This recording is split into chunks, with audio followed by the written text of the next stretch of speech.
And we are live. Thanks for hanging with us, mystery and thriller fans. We were having technical troubles, but we're all set now, and we are so excited to be with you today as we welcome the extraordinary award-winning former police captain Isabella Maldonado, here to give us spill the tea on her brand new book, A Different Dawn. Isabella, welcome to Mystery and Thriller Mavens and Murder by the Book.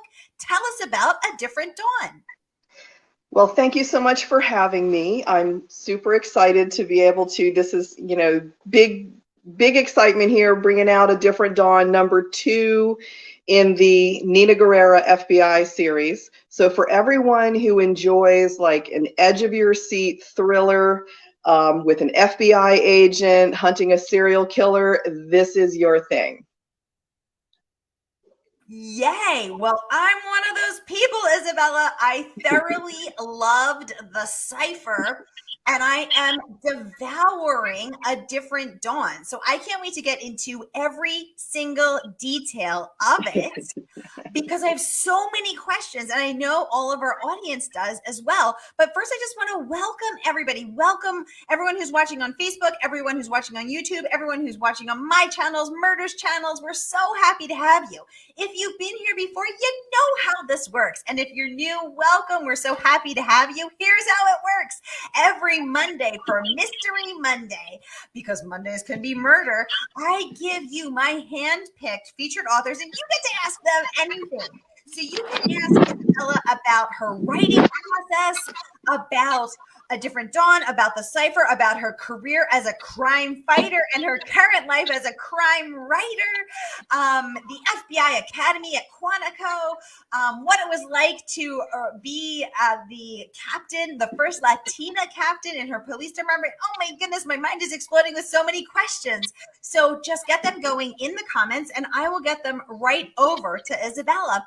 Isabella, I'm going to kick us off. Oh, actually, sorry, I want to get to this one first. Bonnie says, I loved the Cipher, and I'm waiting for A Different Dawn to show up on my Kindle on release day. Yay! You guys, this book isn't even out yet. It's out tomorrow. We get the inside scoop the night before pub release, only here on Mystery and Thriller Mavens. It's so exciting. And you can pre-order the book on your Kindle like Bonnie here.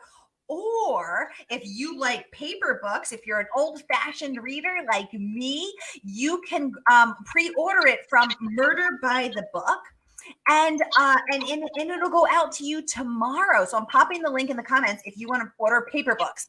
Bonnie, I loved the Cipher too. So you're gonna, and I was lucky enough to get an advanced copy of A Different Dawn, and you're gonna love it because everything we loved about the Cipher, Nina Guerrera, her sass, her fierce, her strength, her wit, her survival, she is back and better than ever here in A Different Dawn. And back and better than ever. Now, Isabella, one of the things, and Bonnie, tell me what you think too. One of the things that was most unsettling to me about the Cipher was when the book unexpectedly switched to the bad guy's POV. You scared me, Isabella. You scared me good. Oh my God, I couldn't read it at night because I was so scared. Being in his head was so disturbing, especially knowing that you had spent your career as a crime fighter. Again, police captain, first Latina to retain that rank in your police department. Congratulations, a graduate of the FBI Academy. So we know that you know bad guys good. What was it like to write him? And what is it like to write this scary dude? Yeah, I love to give a peek into the bad guy's mind. Because not only have I had to deal with bad guys in real life, but and bad gals, but also studied them too, as part of, training to go through. And especially when I went to the FBI National Academy, when I was there in Quantico, some of the training that I received was from the FBI profilers. They did talk about, they went through some of the cases. And honestly, those were some of the most chilling accounts you could possibly imagine, because we're in law enforcement And so they showed us the crime scene photos, and they showed us interviews, like actual snippets and clips from interviews they had with serial killers, and explained the psychology behind it, the mindset behind it. And I thought, I wanted to take the reader into that world a little bit, to understand that there are people in the world who are warped in this way and twisted in this way, and kind of how they think. And I understand, I get it. I too wanted to take a shower right after I got out of the class. And it, if I could have washed my brain, I would have done that. But, anyway, it definitely gives you the creeps. But I feel like I owe it to my characters, especially, in this series, they're FBI agents, to really explain kind of how hard it is. It's a really tough job that they do, because, and I do emphasize this in both books, about part of what an FBI profiler does is that they have to put themselves they have to mentally put themselves in the mind of both the killer and the victim, to understand how the crime took place, to understand better how to catch the perpetrator. And each of those things is incredibly disturbing and difficult to do, and will totally creep you out. And so for those reasons, I wanted to show that part. And, I hope that I did a good job of explaining, because just having a mustache twirling baddie off stage, yes, is really not doing, Dick Dastardly is really not doing the readers any favors, as far as really understanding what goes into, what drives people who commit such heinous acts. Oh my God, Isabella, I'm loving this conversation already, because this is so fascinating. What I love about the fact that you were a crime fighter and now you're a crime writer is that we as readers can trust that everything you're telling us is accurate, is correct, and from personal experience. So I love knowing that. I love that extra level of accountability on the page. Audience, tell me how you feel about this. I mean, as I was reading the Cipher, and as I'm now reading A Different Dawn, seeing Nina, just even the technology that they have at the FBI, wondering what an FBI van is like, wondering what it's like, the profiler. We've got, because we're looking at Nina's team, who's now beloved to us, of course. Knowing that all these details are correct is such an extra level of fascination. So thank you for that. I want to make sure that I'm getting to all of the comments. Andrea, welcome back, top community member there. She says, I can't wait. Sounds like maybe I should read it. Andrea, there ain't no maybe here, girl. You got to get your order on. I just put it in the comments. It's so good. Oh my God, Isabella is so talented. I just want to remind everybody that the Cipher is in the process of being adapted to a Netflix series by none other than J-Lo, Jenny from the Block herself. She's producing and starring in it, and I know I can't wait, and you can't either. So get reading. Melissa saying, hi, Isabella and Sarah. How fascinating. Melissa, great to have you. Welcome. I love the profile picture of your sweet little greyhound there. Hi, puppy. I'm a dog fanatic. So I love that profile picture. Molly is saying, hi, hello, Molly, welcome, great to have you. Bonnie is saying, after having a creepy day at class or work, how do you shake it off in your life? Oh my God, Bonnie, I was wondering that too when Isabella said she wanted to wash her brain.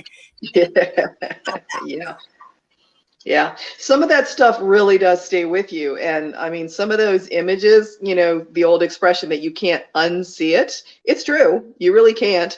Both the stuff that I saw from the real case studies, and also other times throughout, the regular part of my career, when I would run across dead bodies and had to deal with situations, cases, and things like that. Some of them were murders, some of them not. But in that case, it's even more so.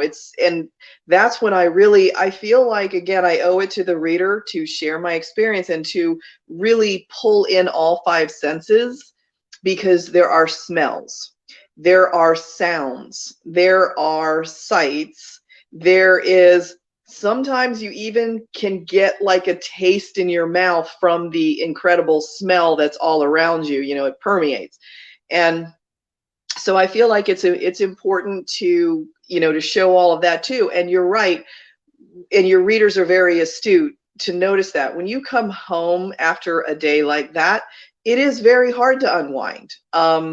It's important that, well, first of all, you have to decontaminate everything. You know, a lot of detectives that that I know, and especially when I was the commander of special investigations and forensics, one of the units that worked under me was the CSI unit. And so they had a whole protocol. You know, those guys, the crime scene techs, they would come home, they would take off all their clothes in the garage, and then they would go into the mudroom, and everything would go straight into the washing machine, and they'd put it on this, you know, sanitary wash, steam, whatever cycle they had, you know. But they would, you know, take off all that stuff. They wouldn't take it into the house, you know. And and that's even after they took off, they would wear like a Tyvek suit or whatever on top of their clothes, and that would come off at, you know, earlier, and that would go straight into a hazmat disposal thing. But then even coming home, they would put it straight into the wash just because of the smell, even if those clothes hadn't gotten any kind of biohazardous waste on them, because that was the Tyvek suit, and they would get rid of that earlier before they even came home. But just the smell, and then they would go straight into the shower, you know, because it would be in their hair, it would cling to their clothes and everything, you know. So there is like a sort of a decontamination process, and then, you know, you go ahead and you try to just connect with your family as best you can. And I think that that is part of the special challenge. It's a calling to be able to do that kind of work. It's not for everybody, but I am so grateful. All of the men and women that I worked with, they were outstanding and self-sacrificing and willing to do what needed to be done so that predators like this would not be able to continue to do whatever it is they wanted to do out in the community. Oh, Isabella, thank you for your service and the service of everyone who serves. You're so amazing.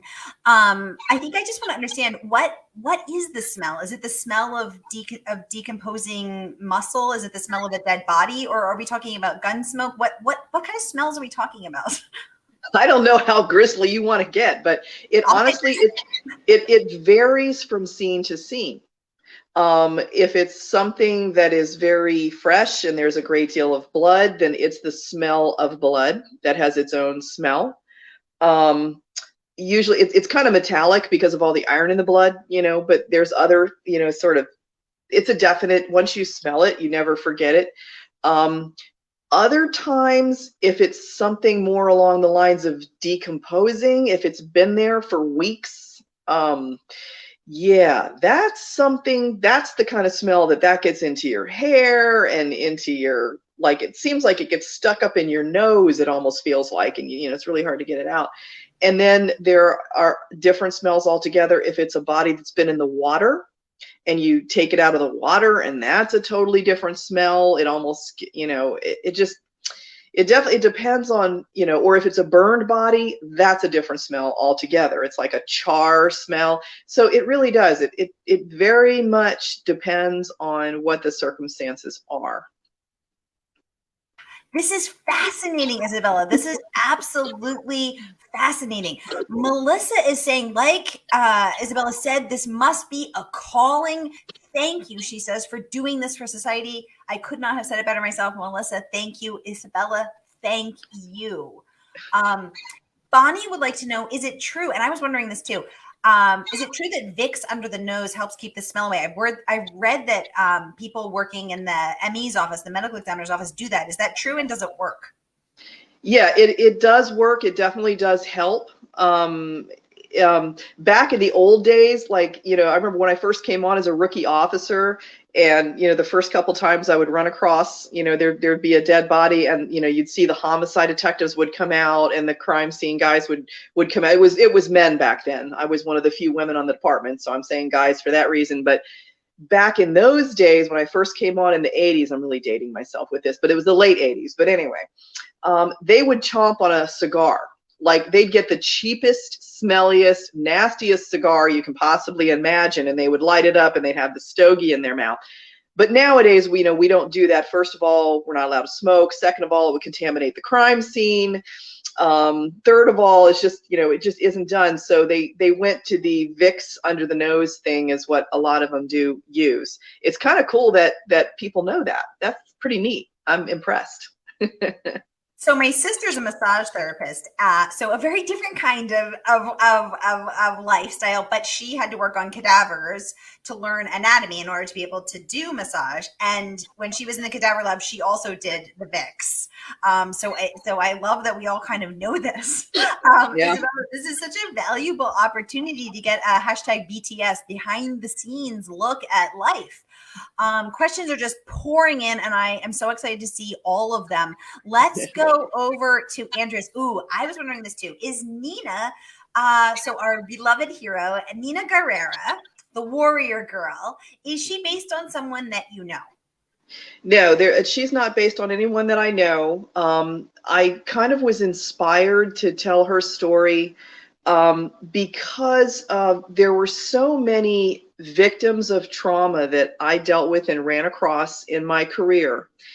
And sometimes it would be a situation where I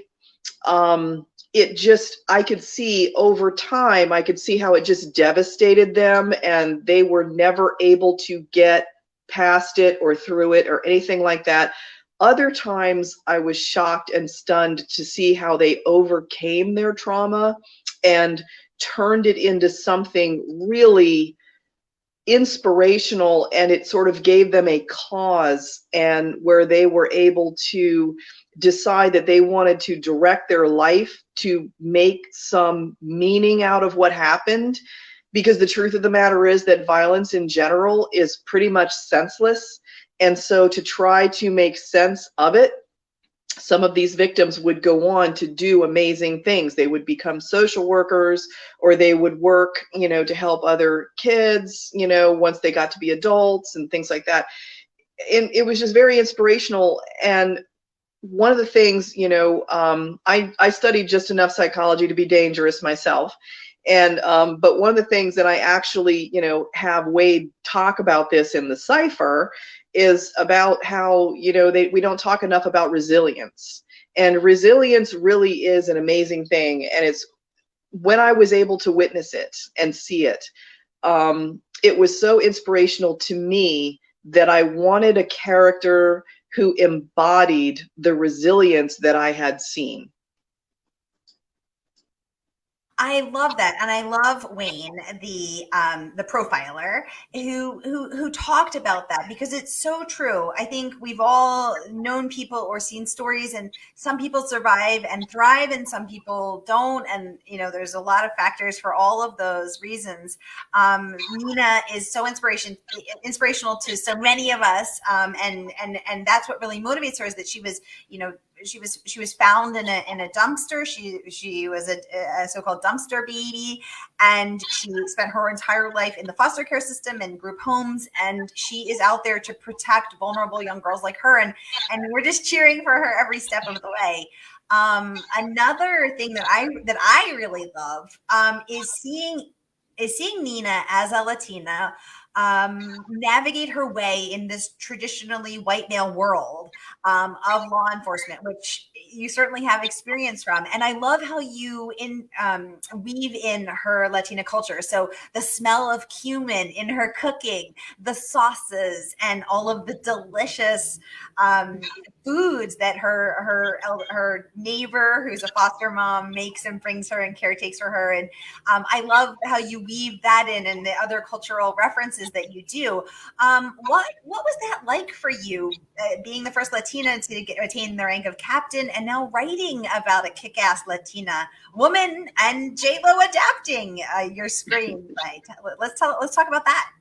Yeah, that aspect of it is funny. First of all, I have to tell you that my agent, who is in Manhattan, she always tells me that she never reads one of the manuscripts when it first comes to her. She's always like, she has to get, she's like, I have to get a margarita and some chips and salsa. You can imagine, so she loves it. It's like, it makes her really happy, and at first, I mean, this is the second series I've written featuring a Latina lead character.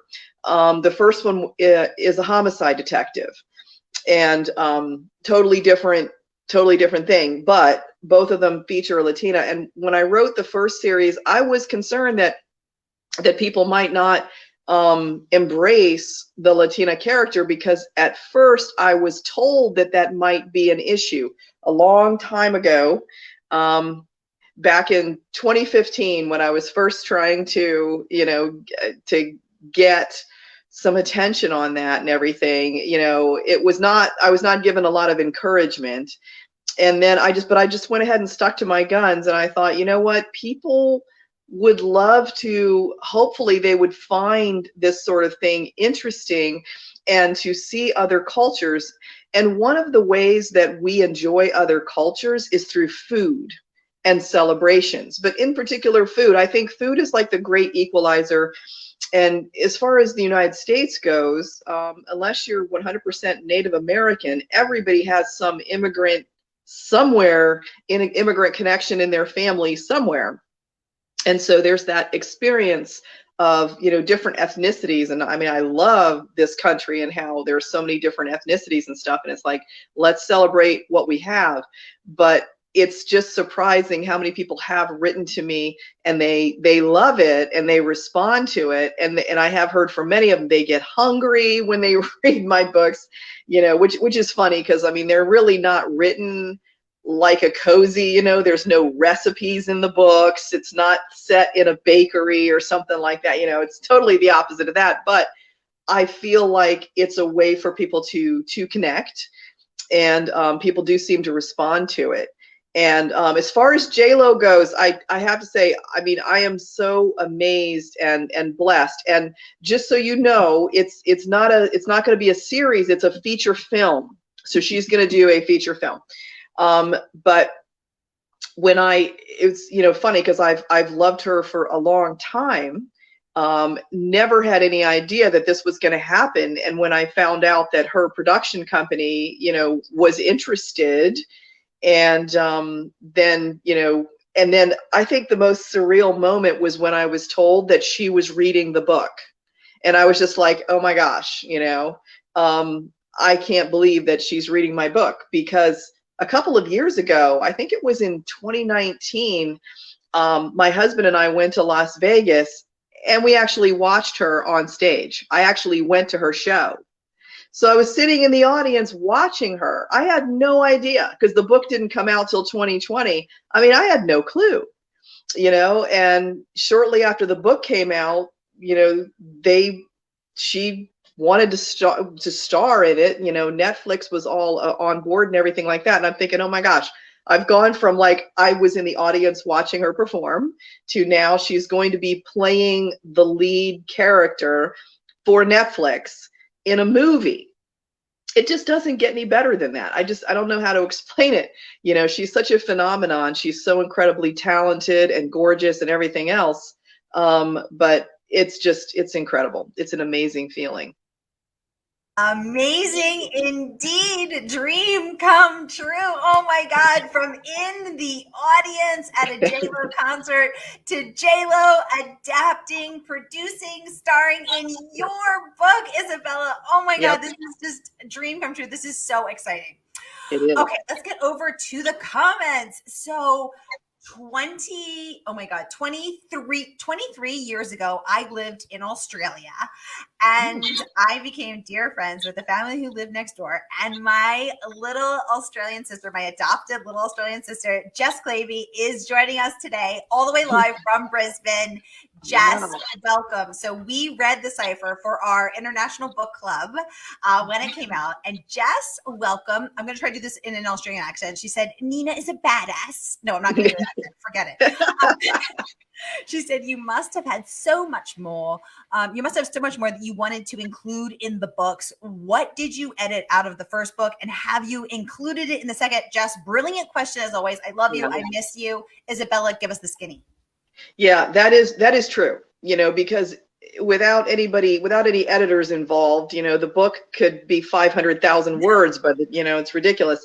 So it is true that always stuff has to be cut out of the book. And some of the things in the Cipher, I probably had a little more cat and mouse going on, probably, would have been a little bit longer. I had more ideas about some of the puzzles to be solved and the codes and the riddles, and some of the Scoobies. I had more ideas and stuff about the Scoobies and what they were going to be up to. I'm sorry for anybody who hasn't read the Cipher. You don't know what I mean by that, but hopefully you'll read it and you'll understand. But I had a lot more going on with the Scoobies, but unfortunately that had to go. But as far as in book 2, it's a totally different vibe. So there isn't that element, but what I was able to do in book 2, and I can't say too much and give all kinds of spoilers away, but it's kind of like I wanted another very personal kind of big reveal about Nina, because it's so disturbing to think about, everything that happened to her. And I wanted another situation, and I kind of set it so that it takes place several months after the first book. So you're figuring that she's going along and working on cases and beginning to gel with her team and everything. And I just, want the reader to sort of understand that that's been going on in the background. And then book 2 picks up several months later, where another big significant case occurs, and then I tell the story of that one. And it's just really, I have to say, when I was coming up with the plot for A Different Dawn, my computer keeps going off, that's why my face suddenly gets dark. When I was coming up with a plot for A Different Dawn, I have to say, when the idea hit me of how I wanted to tell the story, I did say to myself, I haven't heard of anyone else doing this before. This is different. This is very cool. So yeah. This whole series is very different, very cool. Yeah. Jess, thanks for joining us from Brisbane, Australia. I love it. Yes.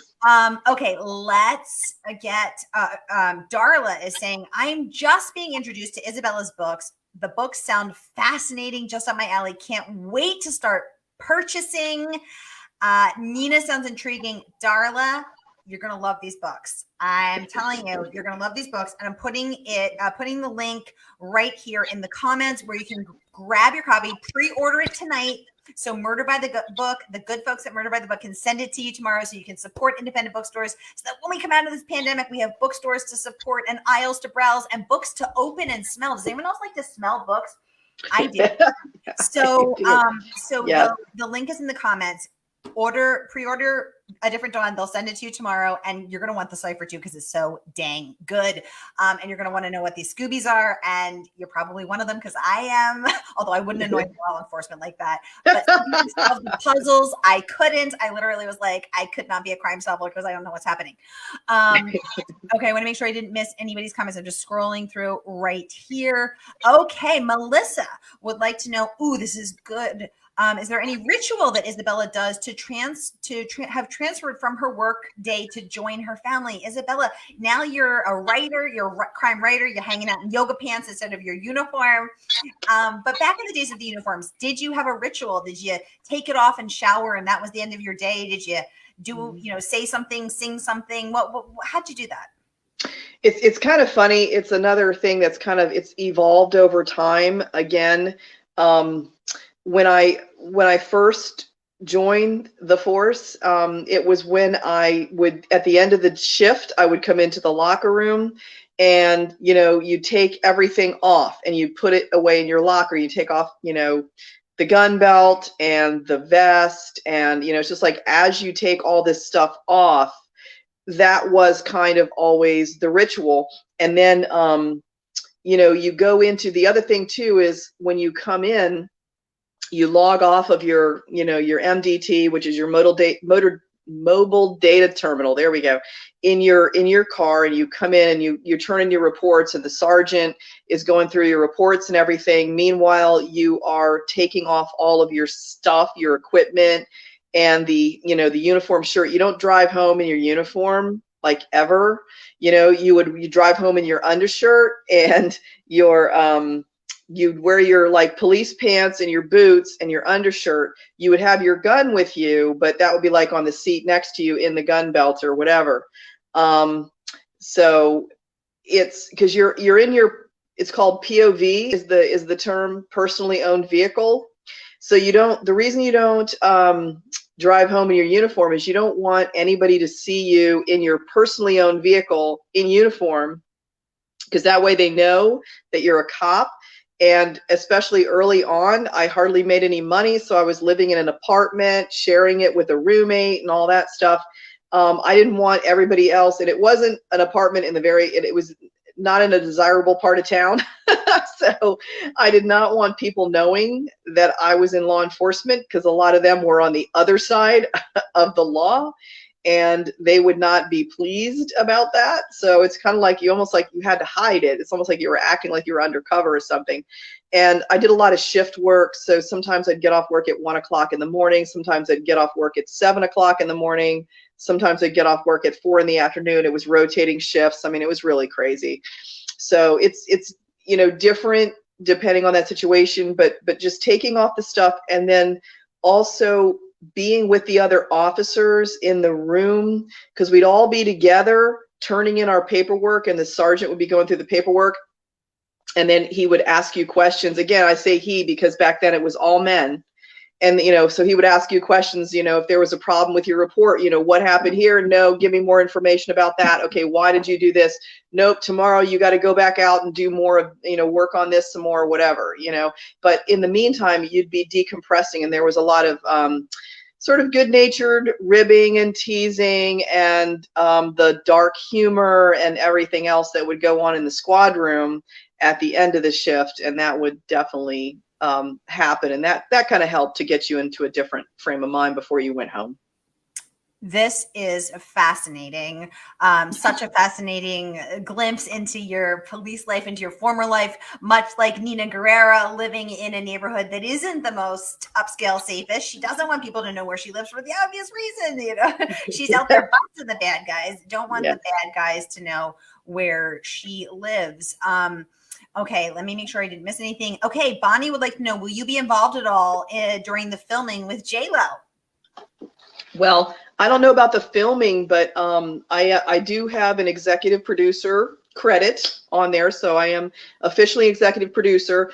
Also, I am an official consultant, and they have already hired the screenwriters. And a matter of fact, the screenwriters they have reached out and called me. We've had a couple of video calls already where they're, you know, describing what they're doing with the story, and they're asking me questions about, you know, these kind of questions, the same kind of smart questions that all of your viewers are asking about, you know, how would this work, and what if we had her do that, and, you know, is that possible, and this kind of thing. And so I would, you know, give them answers and stuff. So yeah, that has already occurred. As far as going on set, that's not, I have no idea. I mean, that's not in the cards anywhere, but I do get, I think, I do get to go to the premiere. And so I do get a +1. So I told my husband he has to be like really nice to me. Tell him he has to be really nice to you, or Sara DiVello selflessly offers a foot massage. I mean, you like chocolates, Isabella? I'm a yoga teacher. We're getting hearts up. I'm a yoga teacher. Perhaps you'd like a private yoga session or 20. There you go. There you go. Absolutely. Anything for my new best friend, Isabella. That's Melissa Watson is saying she's an Australian too. What? We have 2 Australians in the house. What are the chances? Actually, no. The Aussies have been huge. It's really been cool, starting with the Cipher. The Australians and the UK have been huge markets for the Cipher, and it's actually kind of, Nina Guerrera is taking the world by storm. As of my last count, I think the Cipher is being translated to, now I think we're up to 16 different languages. And so countries all over the world are translating, and so the word, I mean, Nina's taken the world by storm. So I am actually not surprised to find out there's Aussies out there, yes, and a few Kiwis, some Kiwis too. Yay, love them. My Aussies are in the house, and some other Aussies Yes. in the house. Australians are truly the best. I love Australia so much. I can't wait to go back. So I just want to remind everybody that so I present you featured authors every Monday nights for hashtag Mystery Mondays, because Mondays can be murder, wink. But the place where we continue the conversation is my private Facebook group, which is Mystery and Thriller Mavens. And I am currently giving away 5 copies of A Different Dawn. So if you want to win a copy of A Different Dawn, because we're all about women supporting women here, authors supporting authors, join my Facebook group. I just put the link in the comments. It is free and open to all. You just have to love mysteries and love books. Okay, I'm just making sure I didn't miss anybody's questions. I'm scrolling. Okay, Darla would like to know what a mind Isabella would be so much fun to hang with. I know. Who wants to go hang with Isabella right now? She likes yoga. She wears yoga pants. She's got all this cool stuff she knows. She's the author of Nina. She hangs with her new best friend J-Lo when she's not hanging with us, asking our quote unquote smart questions.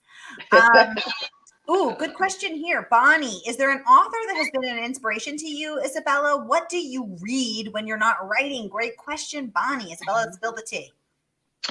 Okay, let's see. I do both. I read a lot of nonfiction, and I do also read fiction. And there have been several authors that have been inspirations to me. One of whom I imagine is someone that most of your readers, or I'm sorry, viewers will know, and that is J.A. Jance. She is truly incredible and inspirational. I met her at a conference back in 2017. And she has become a mentor to me. She has been incredibly gracious. She's now written, I think, more than 75 books, many New York Times bestsellers, like, I don't know, 4 or 5 different series. She's incredible. She is just always willing to answer questions. We don't talk about actually, like how to write. It's not that kind of mentorship. It's more like how to be an author and how to kind of survive in the business, because that is truly, she is totally self-made and someone who is a totally bootstraps kind of person like I am.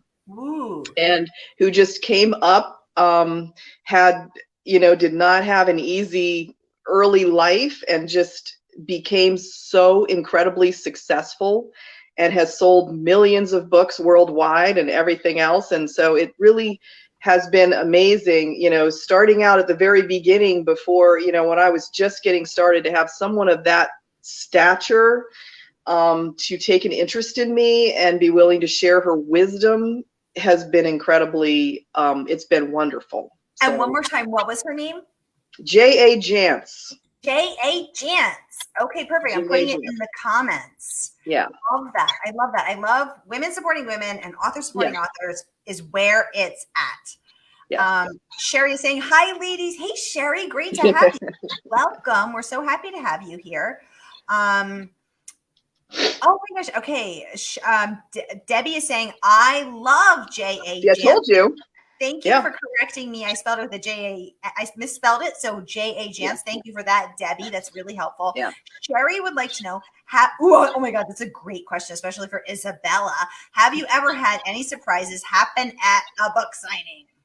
Nothing bad. No, nothing like that. I mean, I've heard other authors have talked about, things that, people that, sort of have accosted them or become like stalkery or something. I've never had anything bad like that happen. If that's what they were asking, I don't know. Maybe it's because they know that that I have a law enforcement background. I don't know, maybe that's why, but no, I have not had anything. I've only had very pleasant surprises where, you know, people have come up to me and they've told me how much their books or my books have meant to them, and how much they've identified with my characters and all that sort of thing. So just the most amazing, pleasant surprises have been the only thing that's happened. Oh, and by the way, just so everybody knows, I just on August 1st, so just last week, I submitted the first draft of book 3 in the Nina Guerrera series. It's called The Falcon, and it's actually available for pre-order already. So yes, so there's another one coming, and that'll be out in next July. So congratulations. anybody gets hooked. Oh my God, so exciting. Yay. Yeah. The Nina stories just keep coming, and we are here for it. Melissa is saying about your how you were able to, the rituals you underwent to transition from work to home. It sounds like a lot of mental control. Absolutely fascinating. Sherry saying your story is very interesting to listen to. Thank you so much for your service. Sherry beautifully said. So this is so exciting to have a new book coming out. Absolutely amazing. Ooh, Jess would like to know, did you write this book series with it being in the back of your mind that it would be turned into a film and series? Yeah, now that you know that J-Lo's adapted that first one, are you picturing the scenes in your head as you write the next ones, Isabella? Actually, no. I really but the thing is, I'm a very visual person, and so I just think in terms of visuals. And here's kind of a fun secret. My husband is really, he's the one, he's big into TV and movies and stuff like that. He's one of those guys that just like, he loves all the celebrity stuff. And so what he helps me do in the very beginning, when I'm first trying to get my mind around my characters, my husband will help me dreamcast. And so, yes, so he will, you know, like I'll tell him, I'm like, you know, for Nina Guerrera, I say, you know, I need someone, I'm trying to, you know, get a mental picture of someone who's, you know, she's like, at the time, 27 years old, she's only 5 feet tall, she has really close cropped hair, she's, you know, Latina, whatever, you know, this is kind of her situation. You know, or like Wade, you know, he's an older guy, he's in his 50s, and he's kind of like, he's very serious, and you know, he's had the weight of the world is on his shoulders, he's seen it all, seen too much, and all this kind of thing. So I'll describe these kind of characters, and my husband is awesome he will come up with all kinds of actors, and he'll show me screenshots and stuff of these different actors, and then it's like this amazing synergy takes place when I'm like, that's it, that's him, that's Wade, you know, and I will get him, you know, and I'll kind of get his screenshot up near my computer where I'm writing, so I can kind of channel him a little bit better with a visual image. And it is very helpful to do that. And that's like the closest thing I do to, you know, I don't necessarily think this would make a good movie, but I do think about, you know, visually watching my characters do this, or watching a fight scene. Oh my gosh, I have to really mentally get into a fight scene to really make sure that I can relate to how it would feel. And I do try to be realistic. You know, I am a woman who has had to fight with males to put them under arrest, and I am not going to lie and tell you it's like, you know, you just do a couple of quick moves and they're under control. No, it is really hard. Women just generally do not have the same amount of upper body strength. All of our strength is in our hip flexors, thighs, and abs, and that is, you know, what you use to your advantage as best you can. There are other, you know, techniques and things, and so I have had a lot of I have a lot of male fans, and a lot of them say that one of the things they like is that I don't have 110-pound, 5-foot-tall woman who just kicks everybody's ass and just leaves a room full of men bleeding on the floor, you know, and then dusts off her hands and walks away. I mean, it's ridiculous, you know. it is really hard to fight a man. It's just, you know, and certainly if you don't have any weapons or any control techniques or training and stuff like that, it's really a challenge. And so I want to also communicate that with what I write, is to show how incredibly hard it is when you're confronted with someone who has just overwhelming strength and physical strength. And in the case of the Cipher, and actually in the case of the villain in A Different Dawn, also really smart and shrewd and clever, diabolically so. And the other thing that a lot of people don't think about is that the bad guys, if you want to put it that way, they don't have any controls on them. They use whatever force they want to use. When you're in the law enforcement community, you have certain parameters that you are supposed to follow, and there are a lot of restrictions, you know, so they don't have any restrictions. They just do whatever they want to do. And, you know, so that also, it makes it a real uphill battle, and it's a real challenge. And I like to show that too. Yes, thank you for showing that, and for that fascinating behind the scenes glimpse into reality, because everything you're saying is so true. I just never really thought about it before. This is absolutely, absolutely fascinating. Shari is saying this is so awesome. Yes, Shari, Good. She said you need to give a signed book to J-Lo. I agree. Oh, good idea. Thank you. My gosh, I didn't even think about it. I will. And her half of the BFF bracelet that you get made for the two. Yes, that's right. What am I? Oh, yes, of course. That's right. Gotcha. Yeah, exactly. It should be in Spanish, though. You know, best friends on Espanol. That would be really. That's right. Jess says we're waiting for the U.S. to catch up because it's already 10th here and we can't get it yet. Isabella, you're already 10th in Australia and they can't even get the book. Amazing. Jess, thanks for letting us know what's going on in the land down under. Melissa, our second Aussie, seconding that with hands up and collapsing. Yeah, they're coming through. They're coming through for me. They're awesome. Great idea with the signed book. She is hands up. She says, thank you. Yeah. Okay, I already got that question. Let me see. I'm making sure I didn't miss anything. Okay. Leslie says, hello from Canada. She says, I'm here, but I'm late. We're truly an international audience. We got Australia. Yes. We got the US. We got Canada. She says, I love listening to Isabella. Darla says, I love listening to Isabella. I would listen to her forever. I totally agree. This is awesome. A fabulous, fascinating interview. Thank you.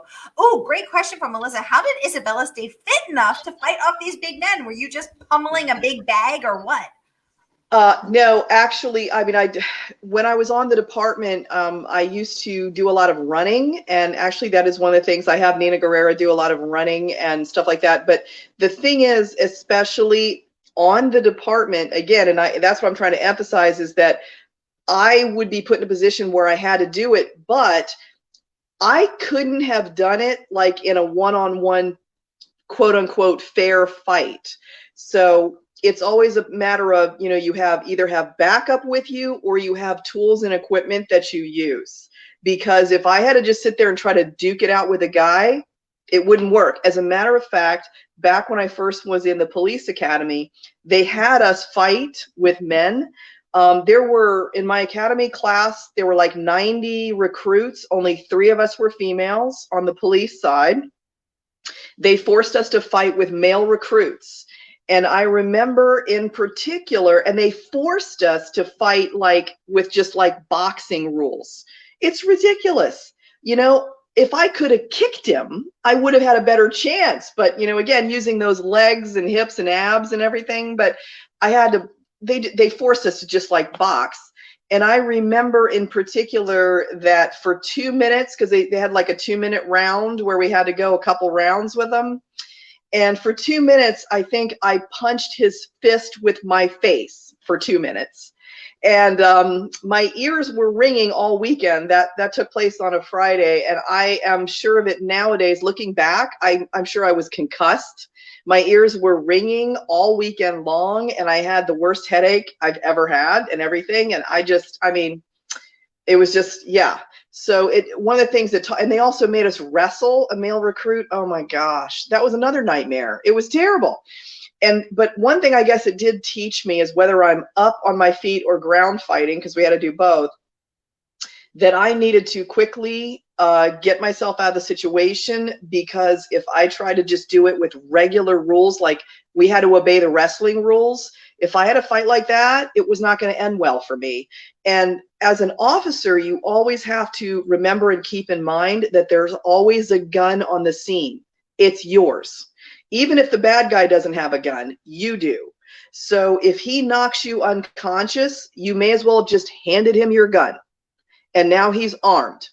And this is how, unfortunately, God forbid, but unfortunately, officers are killed by their own guns. Sometimes that does happen, and that's how it happens, because the officer is incapacitated, and then that's how their gun ends up in the hands of a bad person who then will take their life or take the life of other people, innocent bystanders or what have you. So that's why there's that, that thing of, you have to keep that in mind, of that you can't allow yourself to become incapacitated if you can possibly help it. Oh my God, Isabella, thank you for this fascinating, mind-bending, mind-opening glimpse into the world of female law enforcement. This is just so cool and so crazy. Oh my God. Debbie said, flipping it over to the other end of your law enforcement career, from the physical now to the mental, how do you train yourself to be very observant and notice the details? I love that question. Yeah. Can we hear from your experience, Isabella? Yes, it is. It's a very good question, and it starts when you're in the police academy as a basic recruit. It's called the situation that you're in either green, yellow, or red. And they tell you as a basic recruit you should never be in green mode, because in green mode you're totally relaxed, you're just going about your business and whatever. When you're in yellow mode, that's when you're alert, you're observing everything around you, and you're thinking all the time. And when you're in red is when you're in an altercation, or you are going to the scene of an altercation and you're about to become involved. So the idea is they start drilling it into your head from a very early time that you should be in yellow at all times unless you're in red, and that you should never be in green. They're like, if you're in green, that means you must be asleep, otherwise no. And it can make you, there's a term for it called hypervigilance. This can happen to officers who've been on the job a long time, and you do become hypervigilant. It's kind of a price that you have to pay, where you do start to get jumpy, and where you kind of are aware of every little noise, and you can overreact sometimes to, even when you're in a regular situation. I remember there was a time off duty, and I was with one of my friends who was also on the job, and we were just hanging out in a store, and a kid's balloon popped, and he was reaching for his gun, but he was off duty and did not have his gun on him, but his hand was reflexively reaching. He heard a pow, and he was reflexively reaching, and his hand went to that area of his hip. And I realized it's kind of, I've heard it referred to as kind of like a soft PTSD or something, but it happens because of hypervigilance, because you're constantly expecting. And one of our instructors told us that basically you have to look at it like, you need to be just aware of everything that's going on around you, and you're sort of in the world but not of it, and no matter what's going on, you always have to be prepared just in case something bad happens. It's like you have to be prepared to take action at any moment. And whether you're in church or whether you're in the grocery store, that is my dog playing with a squeaky toy. I apologize in the background. But yeah, you have to be aware at all times and ready to take action, whether you're on duty or not, because you're never considered to be truly off duty. And I tell you what, after I retired from the force, after 22 years with a gun and badge, it took me years before I was able to sort of, kind of be a little more normal, for lack of a better term, but, you know, a little more relaxed than I had been, if that makes any sense. That makes so much sense. Both the need to be in hypervigilance mode, and then how do you unwind all of your nerves being on hyper alert, constantly scanning the horizon for danger, constantly listening, sensing, tensing, fearing, getting ready to literally fight for your life. That is fascinating. So a follow-up question to Debbie is, how do you train yourself to be very observant? So if you, when you, as having received this physical training to defend yourself, having received this mental training to observe all the details, to be in hypervigilant mode, you arrive on the crime scene. What are the first 5 things you look around and you notice? You walk us through the mind of an investigator. Okay, now that's different as an investigator or as an officer. Which one? Because it's totally different. Okay, an investigator shows up like an hour after it happened, and the crime scene is safe. You know what I mean? Yeah. Okay. So which were you?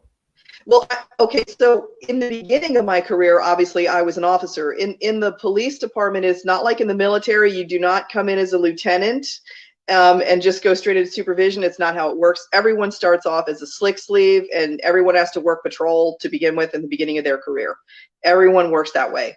So that's how you start off. And, you know, so when you show up at the scene, the first thing that you do is you know, even before you get on the scene, I gotta get my light back up here. Even before you get on the scene, you're already looking for threats as you show up, especially depending on what the nature of it is, to make sure you're parking in a place that is not in the middle of the kill zone. You know, like you don't want to get out of your cruiser and there's shots flying. You know, it's like, you know, even that, you know, you already have to have your window rolled down, and you have to be listening and alert and thinking about where you're parking, and then also not where you're going to be an impediment to traffic or whatever. Then you get out and you're looking for 2 things: cover and concealment. Those are the 2 things you look for. They're different. Cover will stop a bullet. Concealment will not stop a bullet. Concealment, it means you're just making a tactical approach where you're hiding your approach. So that's 2 different things that you need to do. Sometimes you cannot get both, but you try for both if you can. Cover is best because obviously that would stop a bullet. But if you can't get it, then at least concealment. But you've got to make your approach. And then depending on the nature of the situation, you have to get other officers with you, and you make entry together. And we all train for that over and over again. We train for, and I write about this actually in a different dawn. I write about how, you know, Nina doesn't even have to think about it. She knows what the people who are going in with her are doing without looking, because we all, law enforcement around the world, we all train for this kind of thing, and then you make that thing. Now, as an investigator coming, the scene is safe, generally speaking. You know, they'll call in the detectives after the scene is stabilized, and then the detectives come in, and they have a totally different mindset. They are looking to see what the integrity of the scene is, to make sure that they understand what all the contamination is. And usually, you know, God love them, but it's the rescue personnel. they you know, they tramp all over everything, and, you know, but they have a job to do. They're trying to save someone's life. If there's a life to be saved, that's what they're in there doing. And so, you know, but you have to take all that in consideration. Or other people in the public may be there. They may have found the victim first, and, you know, so you need to get a hold of all these people, all the interviews that need to be done. It's called a canvas, where you have, you know, you send officers all over the whole area to interview people about what they heard, what they saw, you know, who's been talking, that sort of thing. And those are the kind of concerns that you have as an investigator showing up, as opposed to an officer. Oh, this is fascinating. Melissa is giving us the yikes face. Debbie wants to understand why they only allowed you to wrestle or box the men. Is that because there weren't enough women to practice on, because you were in a class of 90 and there were only 3 females? Nope. And yes, this person is very astute and has gotten to the heart of something very sticky and ugly. Again, this is back in the 80s, when a lot of people didn't. And so the general consensus was that that we would run and hide and go and cry. And so they wanted to deliberately have us fight with men to make sure that we didn't go easy on each other. And as I still remember very clearly, before it was my time to sort of get in the ring, for even though it was just a ring of people, it wasn't like an actual boxing ring, but they both like ringed all the recruits around us. Before it was my turn to get in there, I overheard the instructors, or I shouldn't say I didn't overhear. I saw the instructors whispering to the guy who they had picked. They chose a guy to be the one to fight me. And he wasn't small. He wasn't the biggest guy there, but he definitely was not small. And they were whispering to him, and I thought, oh, this can't be good. This is so not good. But I went in there anyway, and like I said, I got the snot beat out of me. And then I asked him later. I didn't ask him at the time, but like a year later, after we'd been out of the academy, I was in court. He went to a different precinct than I did. We didn't work together, and I asked him. His name was Tom. And I hadn't seen him, since the academy. I said, Tom, I've always wondered, what were the instructors whispering to you before we got in the ring together to have our little boxing match? And he goes, oh, yeah, that. Okay, yeah, I'll tell you what they said now that we're all graduated and all that. They told me to make sure that I punched you in the face as much as possible. They wanted me to specifically make sure that I hit your face, and not just do like body blows or whatever. And they want to make sure I hit you hard. And it's very important that they didn't want me to pull my punches, or I would get in trouble. And so I thought about that, and I thought, yeah, that was definitely the culture back then. Was they wanted to make sure that I did not like just curl up in a ball and cry, because they thought that women would do that. And I will tell you, it is very painful for 2 minutes to have some guy, and he was probably 5'11", close to 6 feet tall. So he outreached me. I never landed one punch. He totally outreached me. And like I said, I wasn't allowed to kick or do anything else. And, and we had no weapons, and it was toward the beginning, so we didn't have much training, and we're supposed to do boxing rules. So I couldn't just like dive on him, because, we're supposed to be doing standard boxing. And actually, it was funny, because it was with my academy class that they ended up stopping the boxing, because the young lady who went after me, the guy ended up fracturing her nose. She had to go to the hospital, because they told him the same thing. She had to go to the hospital, and her nose was broken in 2 places. And so after that, they decided it was too much of a liability, and they stopped the boxing with my academy class. And I think that's a good thing they did. But I really think it was almost like, what is the word? Hazing. I think it was like hazing. It was a form of hazing for women, to do that. So that's just my story. Yikes. I mean, the craziest thing is that it shouldn't, is that you had to adhere to these boxing rules when in an alley, in a street fight, in the real world, you really shouldn't have to. If someone's threatening your life, that seems almost the craziest part. Oh, hold on. Okay, no worries. I don't know why, but I'm not hearing you now. Hold on. Oh. Okay, we hear you. We hear you perfectly. Oh, good. You can hear. Okay. You know what? This is awful, but because I'm going to be way too close to the camera, but no, you're totally fine. No, you're doing great. And I'm sorry, Debbie's following up. She's saying, what I meant is, why weren't you allowed to use other fighting techniques aside from boxing and wrestling? Sorry, Debbie, I misunderstood that.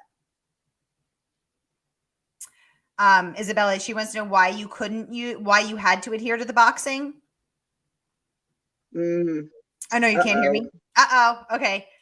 Can you hear me? I'm trying to. I thought I put in my Bluetooth to see if that helped. Oh, okay. Okay, wait a second. Let me see if there's one other thing I can try. Here, I'll pop it up on the screen. Yeah, I'm trying to do it. Nope. Oh, no. This is so unfortunate. Okay, I've got you up on the screen. Okay, Debbie, can you see the question? I don't know what to do about this volume. Oh no. Okay, can you hear me now? Hold tight, everybody. These are the technical issues of the pandemic. Meanwhile, I just while Isabella's figuring that out, I just want to remind everyone. Oh, she'll be back. Don't worry. This is what we have. This happened a few times before as well. She'll sit tight. She's coming right back.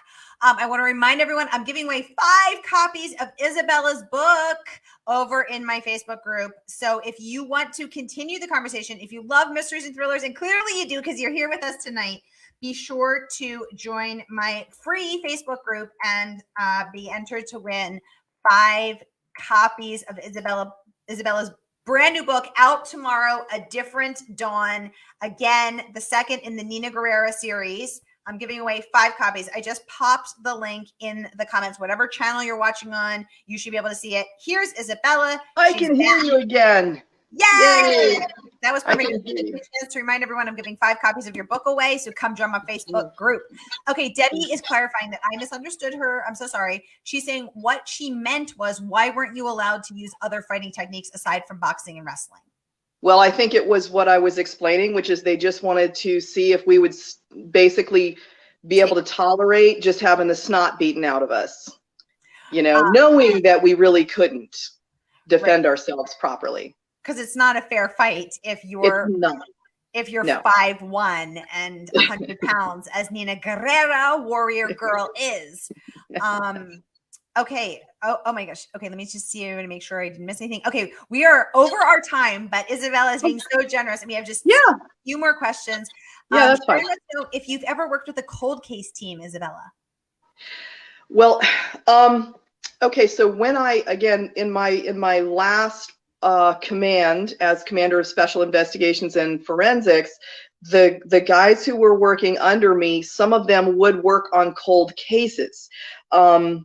They were not, I was not in charge of homicide, but it was more the guy who did the forensics, and they would take care of that.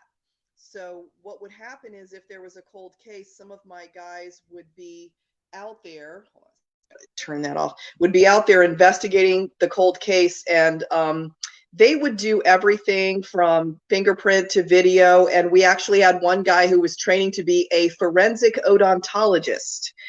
That's a new fun word for you know what that is? That's someone who examines the teeth.